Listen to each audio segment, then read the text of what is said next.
లేదు. ఆయనతో కూడా సహవాసము గలవారమని చెప్పుకొని చీకటిలో నడిచిన ఎడల మనము అబద్ధమాడుచు సత్యమును జరిగింపకుందుము. అయితే ఆయన వెలుగులో ఉన్న ప్రకారము మనమును వెలుగులో నడిచిన ఎడల మనము అన్యోన్య సహవాసము గలవారమై యుందుము.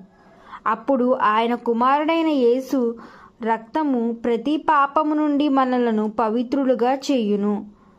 మనము పాపము లేని వారిమని చెప్పుకొనిన ఎడల మనలను మనమే మోసపుచ్చుకుందుము.